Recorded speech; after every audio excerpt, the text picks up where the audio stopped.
और हम कभी प्लॉट के बारे में सोचते भी नहीं है।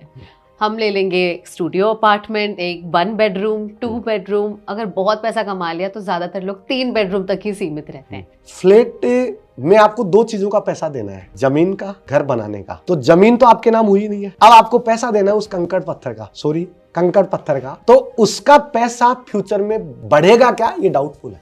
जमीन जो होती है उसमें पैसा बढ़ता ही बढ़ता है, फ्लैट में भी बढ़ता है लेकिन इतना नहीं बढ़ता। मुंबई में अभी प्लॉटों की इतनी हैबिट्स नहीं है प्लॉट खरीदने की। लोगों को फ्लैट खरीदने की हैबिट है और फ्लैट में ही रहने की हैबिट है। लेकिन पिछले 2 साल में मुंबई के बड़े बड़े डेवलपर्स, गोदरेज, लोधा, कल्पतरू, ये सब लोग धीरे धीरे प्लॉटिंग में आ रहे हैं। तो लोगों की हैबिट भी बन रही है। आपको 70 लाख रुपए में एक प्लॉट मिल जाएगा, छोटे वाला। अब आप 70 लाख रुपए इकट्ठा करेंगी तब तक तो बुढ़ापा आ जाएगा, क्षमा चाहूंगा। खाली 10 से 15 लाख रुपए जो डाउन पेमेंट चाहिए वो तो दे दे और बाकी लोन पे ले ले। इसका सबसे बड़ा फायदा क्या है वही समझिए। आज के बाद अगली साल आपकी सैलरी और इनकम बढ़ जाएगी लेकिन ईएमआई उतनी रहेगी। जमीन तो आदमी को उस दिन खरीद लेनी चाहिए जिस दिन उसकी ईएमआई पेइंग कैपेसिटी डेवलप हो जाए, उस दिन खरीद लेनी चाहिए। तो अगर मुझे प्लॉट खरीदना है तो कौन सी चीजों का मुझे सबसे ज्यादा ध्यान देना है? सबसे पहले आपको लोकेशन का ध्यान देना है कि जहां आप प्लॉट खरीद रहे हैं वहां की क्या क्या एडवांटेज हैं जिनकी वजह से फ्यूचर में पैसा बढ़ेगा। डेवलपर कौन है ये देखना जरूरी है